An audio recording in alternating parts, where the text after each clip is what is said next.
What do you suppose is the best course of action after you've reached across the table offering a handshake only to have it batted away by everyone possible? Well, you take that hand, you put it in your pocket, and you take out your wallet.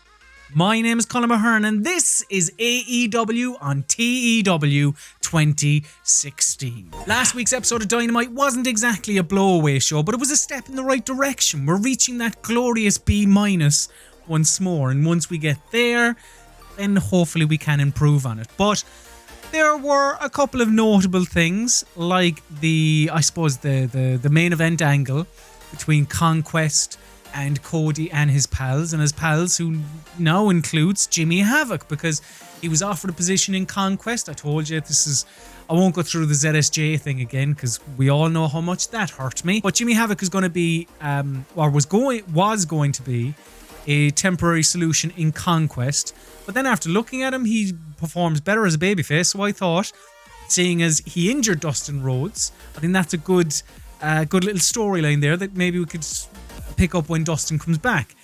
But it allows, Jimmy Havoc is trying to atone for his sins by aligning himself with Cody and the Young Bucks and taking on Conquest. So they had a tag team match, the young lads and Cody and Jimmy Havoc. It was rated quite well, to be fair. And the angle afterwards, not so much. But there was, like the Omega and Jericho program is constantly hotting up. Omega's after challenging Jericho. We also had Moxley challenging Hager, which was another highlight. But there were some lowlights. I suppose, like the Darby Allin music video, the Chris Statlander and Britt Baker argument. I'm toying with the idea of not turning her heel because of the people don't seem to like it. And there's just a couple of other mediocre things. I suppose the Hung Bucks, I'm still trying to get them over as a tag team, and they will be wrestling again on this episode of Dynamite because I need to just keep building them up. But there was one match that I thought was particularly interesting, and that was Miyu Yamashita beating Melanie Cruz. So if you watched last week, you'll know, first of all, that I did try and set up an alliance with pretty much whoever I could, and it didn't go all that well. Now, I don't know if it's just as simple as clicking a button. Surely I can't be, because if that was the case, I'd be back on television. I mean, the people are crying out for All Elite Wrestling and New Japan Pro Wrestling to just shake hands, let bygones be bygones, and that's what I'm going to do. Here is the olive branch, Gato. Grab a hold. Your application has been blocked. Vince McMahon. Jesus, do I? Here is an olive branch. Let's see if this works. You do not meet the membership requirements. Oh, I'm getting flashbacks. Now, I suppose I've already gone through this, but at the time, the Miyu Yamashita and Melanie Cruz rating of C- surprised me in the best way possible. Oh, what?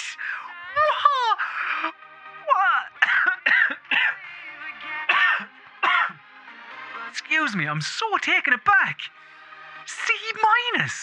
In about that, a decent wrestling but little heat, Miyu Yamashita defeated Melanie Cruz in 4:57. Maybe I need to change things up. And that made me think, why am I looking at bringing in the likes of Tennille Dashwood, who is still going to be coming in? I even ran a little promo on the last, little promo video on the last episode of Dynamite, I think. It's in there somewhere. But I need more talented ring generals for the women's division, like Miyu Yamashita appears to be. So, combining my efforts to set up an alliance with another promotion and bringing in more talented women's wrestlers, I've thought to myself, maybe this could work as well, seeing as I need to get back on American television. Why not have a look around and see if I can buy a company? Because in my management here, there is a child companies button, which obviously I have access denied because I do not have any child companies. To attempt to gain a child company, please see company relationships to take over an existing company or investments to create a new one. So I could create a new one, but that's no. I'll use my 8.2 million, which includes a loss, quite a big loss in March. That is another thing I'll kind of say very briefly just to keep you refreshed. I have upped my merchandise production. If you remember, right at the end of last week. You know, remain positive, and hopefully people like our t-shirts. That would be lovely. But anyway, there's a lot of talent on my roster that isn't getting used. Your Sonny Kisses, your Brandon Cutlers, your even Joey Janela hasn't really found a spot in my AEW yet. Jimmy Havoc didn't up until recently. I'm using the Librarians a bit lately, I suppose, because they're easy fodder for people I'm trying to build up. But if I had somewhere that is sort of a developmental, but more on along the lines of an OVW rather than like an NXT. This isn't a second show, and I want this to effectively run itself. I'm going to have a look and see if I can buy an Impact or a Ring of Honor. Maybe I have enough money and I could just like slot in, you know, get that Sinclair Broadcasting deal, or the not Pop, not American Destination America, not Spike. God, Impact have had a lot. What are they? Access. That's it. Now, Impact might be a tall order because I believe in this version of reality, Impact is actually ranked higher than I am. I think it goes WWE 1, New Japan 2, Impact are obviously third. I'm like 7th or 8th. Not sure who else is ahead of me. But if I click on business, so I'm not sure why that's grayed out. Takeover application. This will allow you to apply for the role of owner of this promotion. Maybe that's if I have an existing relationship. Job application. This will allow you to apply for the role of head booker of this promotion. You can only apply if the position is vacant or currently being held by the owner. Right. An attempt takeover. This allows you to attempt to take over the promotion. Well, I don't know if I have to speak to Tony Khan first or anything like that. I'm guessing I have free reign with this 8.2 million. I don't think there's any way to see how much they're worth. Let's go business. Let's attempt takeover and see. I have a feeling that we're going to be looking at what was happening when I was trying to shop Dynamite around and people weren't really biting. But to a lesser extent, I'm sure I will surely be able to buy somebody, but maybe not the third biggest wrestling company in the world. Let us see. We're not able to take over the third biggest wrestling company in the world. No harm. Maybe we could take over the 9th most popular wrestling company in the entire world. Ring of Honor. Joe Koff, I think you've had enough headaches. This is pre Marty Scurll coming in and injecting some life into Ring of Honor, so perhaps he would want to sell. No. Perhaps Court has had enough of this reinvigoration of MLW. You know, it says founded October 2017, but of course this is the second go around for MLW. So maybe he wants to go back, become a podcast host, chat to Conan, MSL. Like, that could be something that would be of interest to him. I don't want to become the booker of MLW. I do, however, want to own MLW. So, let's see. MLW have rejected. They're not in a bad enough financial position to need to accept. So that's what it comes down to. I would need to find a wrestling company that's struggling. So here are all your companies operating currently in America.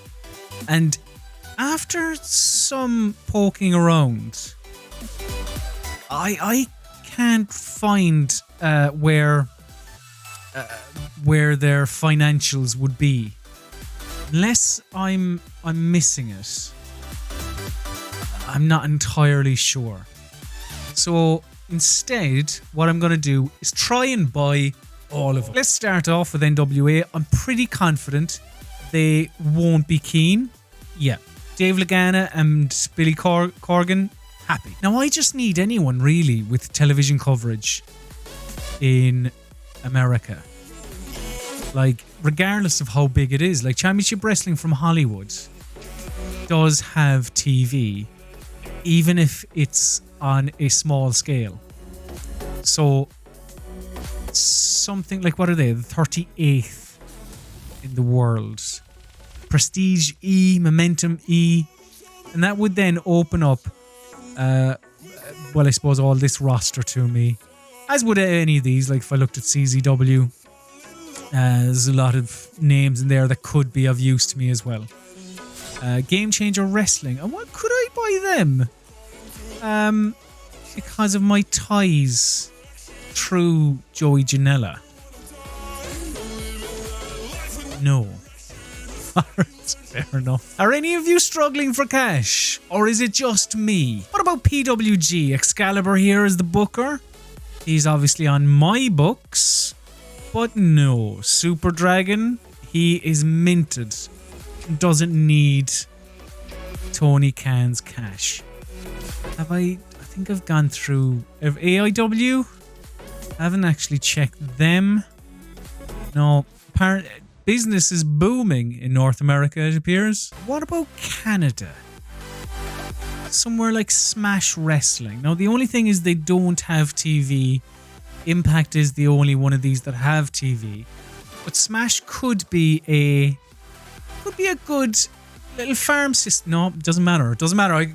Whatever was going to come out of my mouth is irrelevant. Let's look closer to home. And somewhere like a Progress ranked 18th in this. What about OTT? Would they take some cash off me? No, nobody. Really? Are you all that well off? It's just more people declining my offers. You really don't need to see it.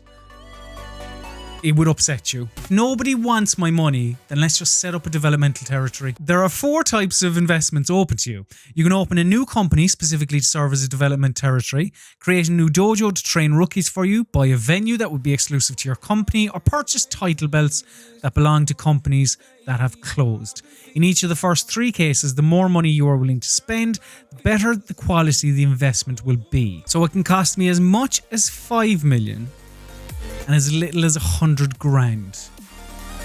So that is low level local even, and that's large level regional.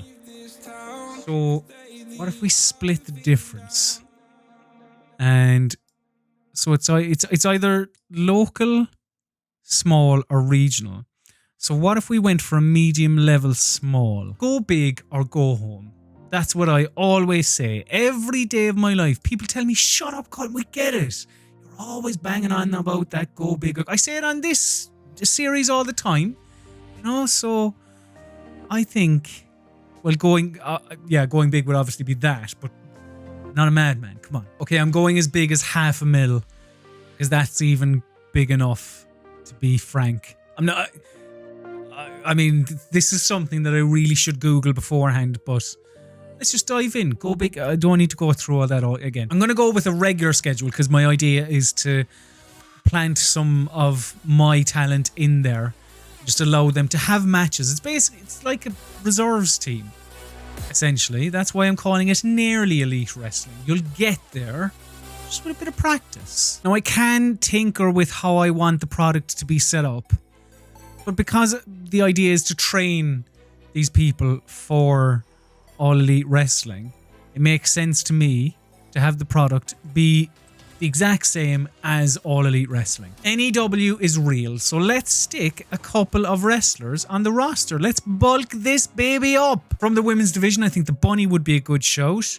Send her to developmental. I think that she could improve in ring and the relationship between herself and her husband, at least on screen, I should add, didn't seem to be a fruitful one for either.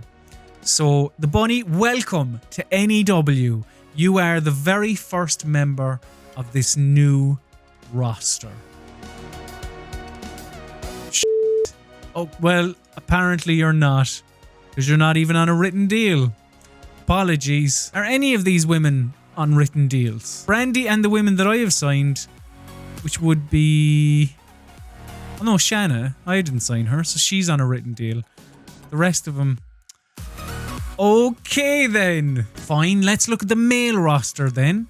Because there are definitely a couple of heads here that I could send down. Zack Sabre Jr. isn't one of them. I mean, I hope there are a couple I could send down. Otherwise, I'm after burning 500,000. Which, oh dear, have I just burned 500,000? Shawn Spears. There's a good one. God, he's actually... God, he's making a lot of money in comparison to some of the other people I have. Well, Shawn, let's... Oh, this is good. You have chosen to send Shawn Spears away to a child company. Please select the company in question and the reason behind the move. Develop overall skills, rumble skills, technical skills, flying skills, entertainment skills, performance skills, physical skills. Get into shape, remove ring rust. To train people. I think at 39 years of age, Shawn Spears would make a very good trainer. This lot, he may be unhappy with that. Let's see. I really can't see the point in sending me down to NEW to train other workers. I've not got the skills to be a valuable teacher. Do you not? What skills do you need to have to be a valuable teacher? Well, Shawn, I'm sorry, but you're going down there anyway. If you don't want to go down to train people, you can just go down to develop overall skills or to work down there. Well, I suppose to work down there. Because the idea would be you would be one of the more... It is like I'm having a conversation with a pitcher. Let's send Shawn Spears to work down there. Work with the young talent. Shawn Spears has left the main roster and reported to NEW. Good stuff. It's just, I've so much... and a lot of them, to be fair, are on pay-per appearance deals. But I do have a lot of wrestlers. Scorpio Sky may be another one in the not-too-distant future to send down as a teacher. So Nick Jackson is still on my roster, even though he's left the company a long time ago. And I can't speak to him. He's sitting out the rest of his contract. So am I burning nearly 9 grand a month? I'm not sure if his brother may kick off if I sack him. But I'm paying you 9 grand a month to do fuck all, Nick. Like, we can't be having that. So, how? I mean, I think I'm just gonna have to release him. Yeah, he has a year and 2 months left. Roster usage, whatever is needed. Well, not anymore, apparently, Nick. Just don't kick off. Please don't kick off. All the best in your future endeavors. I'd like you to reconsider your decision to release Nick Jackson. He's an asset to the company. I don't think letting him go is a good move. Matt, what do you want me to do? What do you want me to do? Your brother won't work for me. Cody's kicking off as well. He's an asset to the company. But he won't work for the company. So... I don't know. Jesus Christ. I can't. I don't know if I can risk giving him 9 grand a month to do nothing. For the sake of this video, I feel it would probably make for good viewing if I got rid of him just to see what would happen. But at the same time, I'm terrified. And completely regretting setting up that developmental territory. I've gotten cold feet. I'll come back to Nick. I can't risk Cody and Matt Jackson both kicking off because they're prominent figures on my roster. So yeah, I will leave it for the time being. It does appear that all of my roster is pretty much on a pay-per appearance deal. However, Luchasaurus isn't, and he could do with improving his skills, because in ring he's average and often the weak link in his matches. I'll have a roster of 1. Joey Janela would be a good one to say. Let's send Joey Janela down to NEW to develop his overall skills. Because, yeah, he's not doing an awful lot. And I think Luchasaurus would be a good one as well. Not sending him away forever. Like it says here, in-ring average, but I often have to not limit his involvement because that's the bad one where the game says, no, don't do that. Protect. I have to have that attribute attached to him for matches. So I think send away and again develop his overall skills. And once more, it's just for a certain length of time. Yeah, this was a bad decision because I have a roster of 3. Okay, I need to set an owner and a head booker of this company. And I just need to check, what does that mean? Because surely Tony Khan is the owner. The owner doesn't literally own the company, but is responsible for its running. The owner's business settings affect the direction of the company. The owner can only lose his or her position if the player chooses to replace him. If this position is left vacant, the company will be very limited in what it can do. Well, in that case, can Tony Khan own this company as well? Oh, I guess they can't. Oh. Yeah, didn't think this through at all. Maybe I'll come back to the owner and assign a head booker, because this person is responsible for putting together shows. Unlike other companies, the owner cannot remove the booker due to poor performance.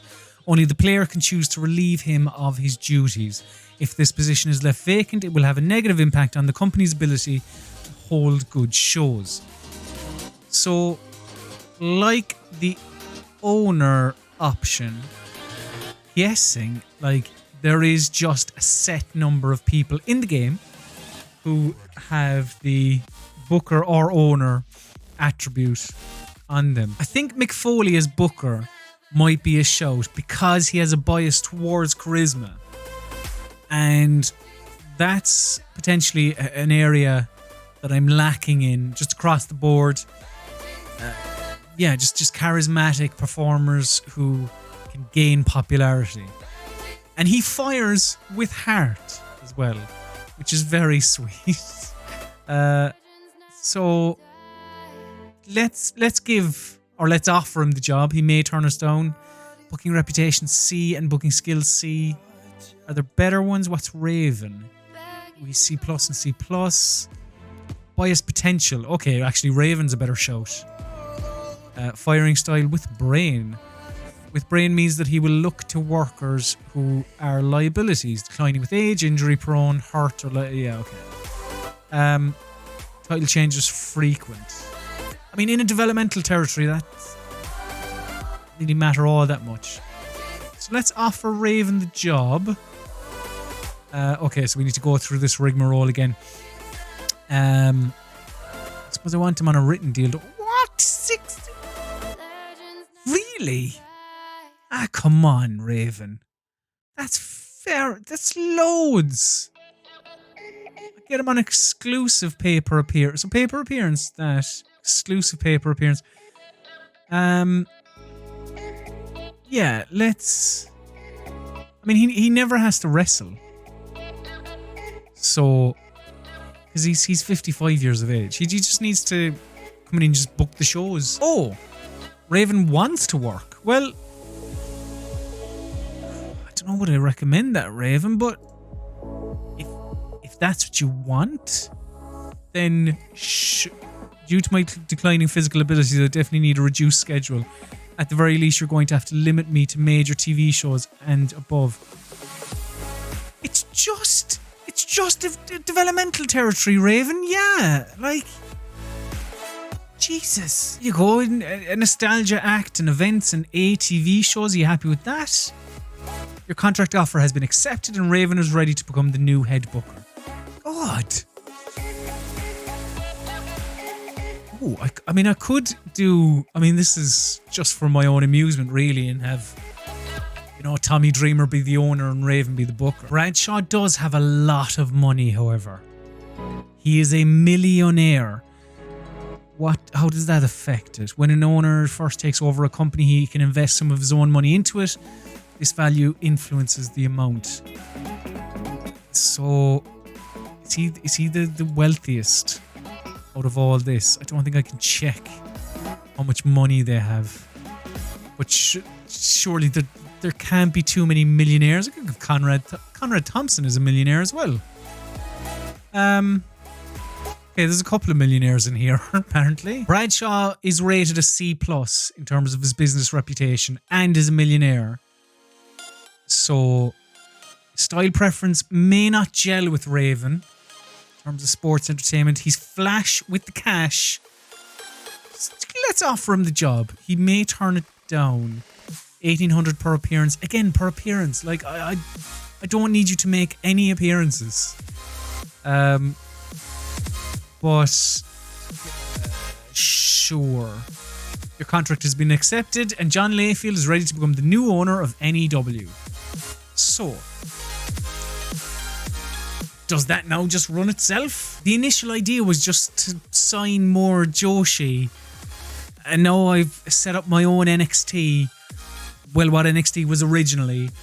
And I haven't sent down many of my roster because they're all on pay-per-appearance deals. This may have been very silly. But I have full faith in the odd couple of Bradshaw and Raven. I have no doubt that they'll be able to do great things. I am hoping that the show will just run itself. That's the idea of the booker, and after having a little look here, it does say that the booker is responsible for putting together shows. And here, a child company, because there is a difference, I've just learned, between child company and developmental territory. Whereas a child company is one that is essentially self-reliant. If there are gaps in the roster, it will hire new talent, so on and so forth. So I think it can just work by itself. But maybe... Well, look, you know what? I'll leave it for the time being. And I'll have a look in a couple of days. And hopefully it will have established a TV show, a belt, and so on and so forth. I am still a tad concerned, however, that it was quite a foolish move and will essentially lose a lot of money. I think it will lose Bradshaw money and not me. Anyway, I have to worry about All Elite Wrestling, not nearly Elite Wrestling. I have a Dynamite to book, and this is the last Dynamite before the big Bash at the Beach, Blood and Guts, Chris Jericho's boat. This is a big episode of Dynamite coming next week. So this is going to be a real promo-heavy show, setting up all the angles for next week. The last big television program before we're on the road to Double or Nothing. The show is going to start strong with a 12-minute tag team match between the Dark Order and the Hung Bucks. And once again, this is essentially a match to keep building up. 1, the Hung Bucks, and 2, Adam Page. I don't know, it doesn't really matter. Stu Grayson can eat the pin. And I think the rest of it is fine. It can just be a regular worked match. No, let's have this match start the program strong. They can try and steal the show. I think everyone involved is good enough to do exactly that. Although Adam Page is actually quite strong at high flying. Matt Jackson down as high flying. I don't know why it does that. Why it's graded with some of them and isn't with others. But I mean, he's obviously good. Stu Grayson is also strong. What's Evil Uno? Down here at all? Well,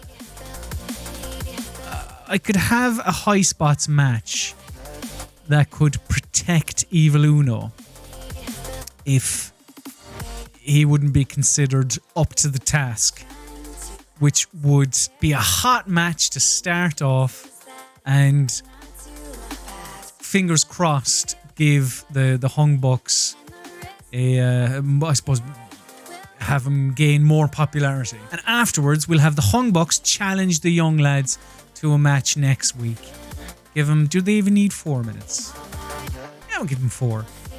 Matt Jackson can be unscripted, Adam Page can be scripted. I'm segmenting the show in storylines. So after the Hung Bucks match, we're going to have them challenge the young lads, and then the commentary team are just going to say, yeah, the match has been announced. It's coming next week.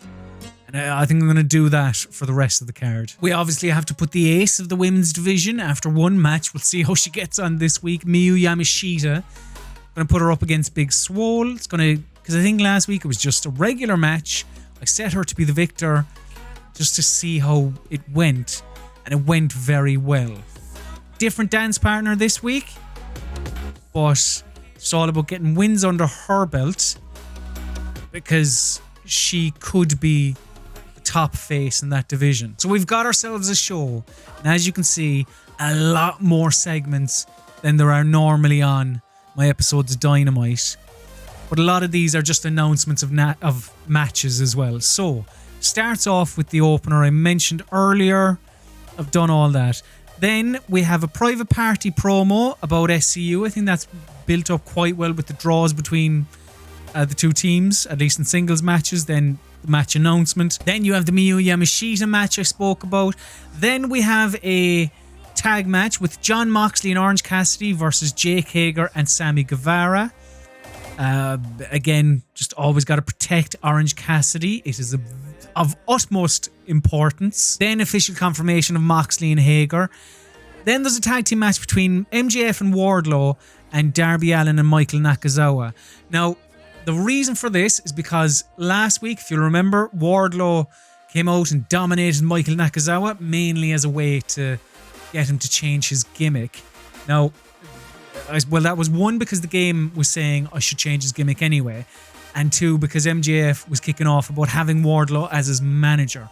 Now, because his gimmick has changed, hopefully that's an alliance I can rekindle.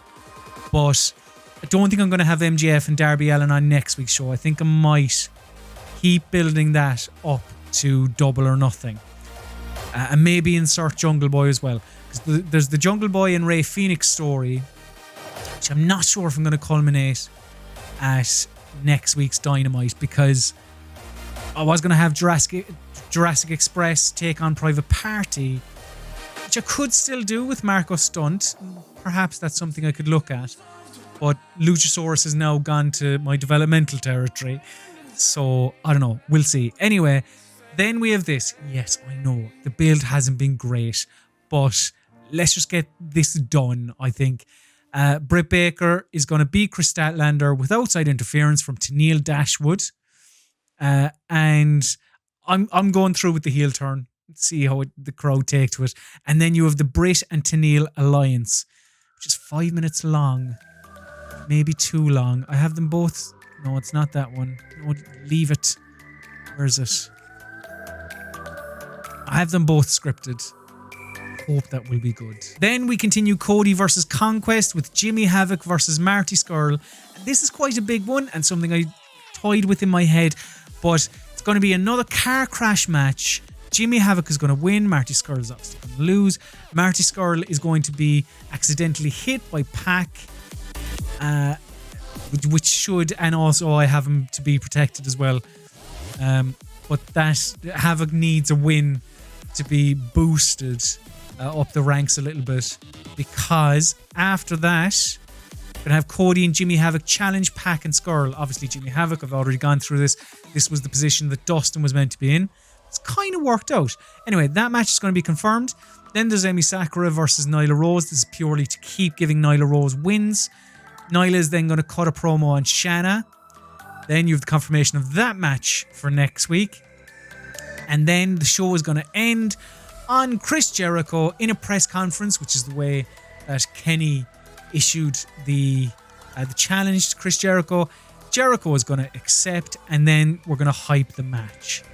So there's a ton of segments in here, but a lot of them are just match announcements as well. So I'm hoping that the match announcements will drum up some excitement for next week's edition of Dynamite. Most importantly, this edition of Dynamite as well. Well, equal important. Whatever. Let's see if people take to it. C-, which isn't a bad start. I've had many, many worse. So on about that had decent wrestling but little heat. The Hung Bucks defeated the Dark Order. stuff. Matt Jackson carried the match in terms of in-ring performance. He did actually, didn't he? Yeah. Carried it quite a lot. But it appears that it all went pretty well. I'm hoping that that goodwill will carry through to the promo that the Young Bucks cut after. It didn't. Didn't at all. That's a shame. What was the issue? No issue. Was the issue their opponents then? It's just bonuses here, and it appears to have gone quite well, so I'm not too sure. But if this got a D+, I can't imagine the match announcement would have gotten much better. No, it got worse. An E+. Oh. Shit. We roll on, and we do that with a promo private party cut on SEU, building up to next week's match. Got a D-. Now, tell me, what were the issues here? No, okay, announcing quality was penalised for very low experience. I've mentioned this in recent weeks, that I don't know why this is happening. This is happening out of the blue. So I don't know if I've changed something in the settings, but again, it appears like it's all positives. So I don't know why it didn't do better. Maybe that is just the fact that the lads, I don't know, didn't capture the imagination of the people.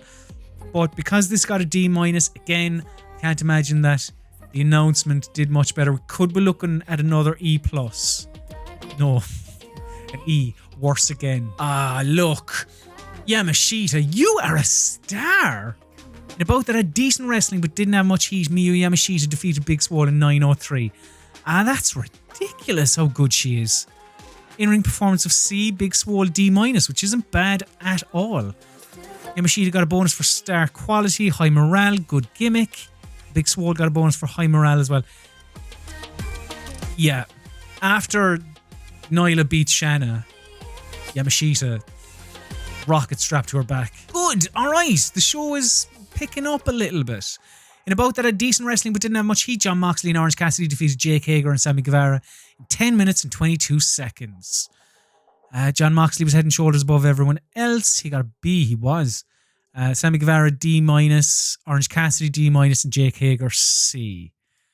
So, and Jillian Jacobs did good work at ringside. She was a terrific pickup as well.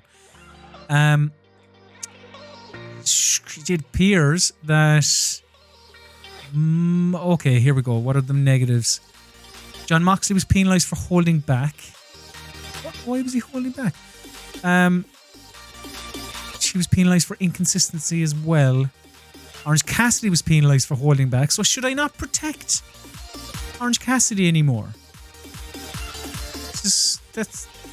Maybe I can just let him go now. Maybe he's good enough. I might toy with that, even when I do the Orange Cassidy and Sammy Guevara match. But because this got a C-, hoping Moxley and Hager, the announcement for that match, did decently. Did one better even. Got a C. Good stuff. D+. Not great. Not great. It had subpar wrestling, little heat. In terms of in-ring work, MJF was head and shoulders above everyone else. Michael Nakazawa was the weak link, struggling to keep up with everyone else's in-ring performance. Michael Nakazawa sustained a distracted thigh muscle. Should have been concentrating, Michael. Wardlow got a D-, MJF C, E, and D.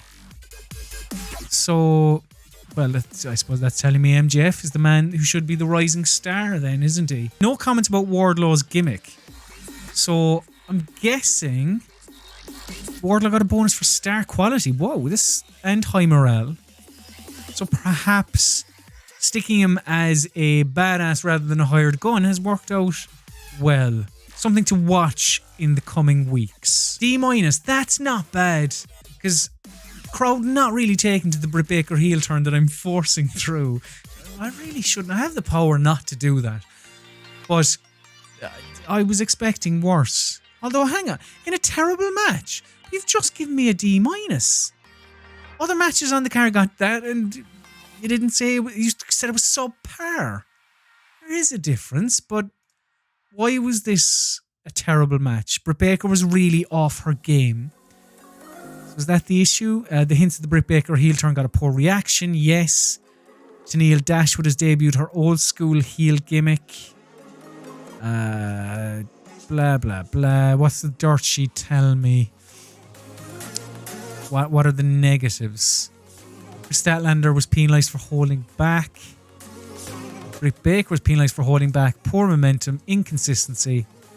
That's why, I suppose, holding back.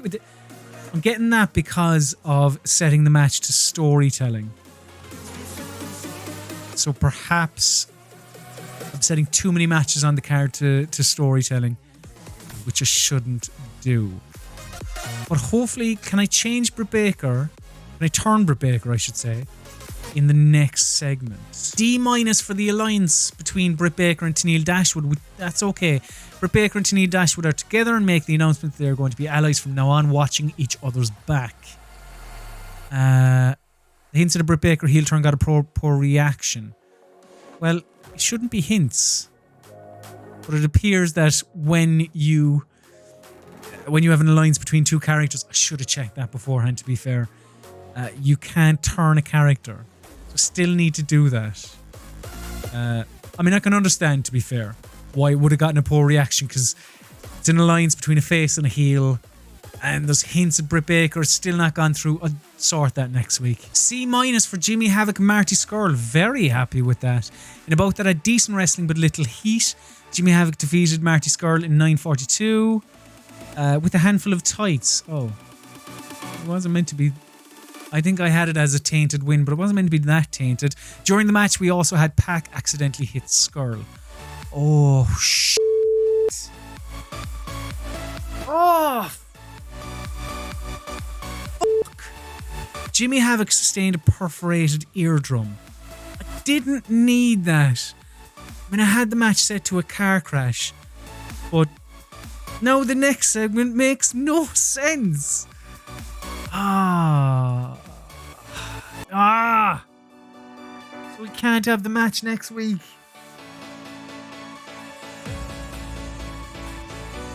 Well, I'll see. I don't know how long Jimmy Havoc will be out for. The announcers put over the fact we'll be seeing Cody and Jimmy Havoc versus PAC and Scurll. When? I don't know. Emi Sakura and Nyla Rose got a D. Subpar wrestling, non-existent crowd heat. D's all around. It's alright. Emi Sakura is not suited to her gimmick. What, the Freddie Mercury thing? Can I see what's... I'll get to it later. Can't believe Cody's second partner has been injured. Not too sure what to do with that now. Anyway, a Nyla promo got a D-. That's not too bad. The Nyla and Shanna storyline has gained heat. That's quite good. Good stuff, Nyla. The announcement of the match, not so much. I think just in the game, Shanna is rated very poorly. Oh, I thought that would do better. So Chris Jericho is shown taking part in a press conference. He says that he accepts the challenge that Kenny Omega made and will face him in singles competition. Jericho did not do well with a script to follow. With Chris Jericho, I was hoping for better. The match announcement, though, should be a good, solid finish to the show. Maybe it might get an A. Go on. B-. Standard AEW Dynamite rating. I think that's my worst show. And I was going into it so pleased with myself for this forward planning, really, here's this storyline. Nothing failed either. There was an E+ there. There's an E- there, to be fair. What was that? Shanna and Nyla hyped. Show lost its popularity in one region. It's that delightful time of the week where we read emails from the veterans in the locker room telling me about how rubbish the youngsters are. Let's dive in. Some of these are old. Where do we start? Oh, Scorpio Sky's contract is up for renewal. Okay, I must have a look at that. TSN2 are unhappy. I don't need I don't need this, Canada. Please keep my show on the air. Okay, there's a couple. So Rio has returned, which is great. Let's have a look at the injuries. Jimmy Havoc sustained perforated eardrum after a botch move from Marty Scurll. So it was Marty Scurll who was at fault during that. And Michael Nakazawa sustained this. So before I do anything, I need to take a look at my medical. And Jimmy Havoc is out for 25 days. Well, shit. Now I need to figure out what to do with Cody Rhodes. Big Blood and Guts Dynamite next week. If you like this video, please like this video and give it a thumbs up. That would be much appreciated. Also, let me know in the comments what you would like to see in our AEW. There are 2 other videos off to the side there if you're looking for more to watch. But please do subscribe and then ring the bell to be notified of all future uploads on this YouTube channel. Thank you very much for watching. You are a star.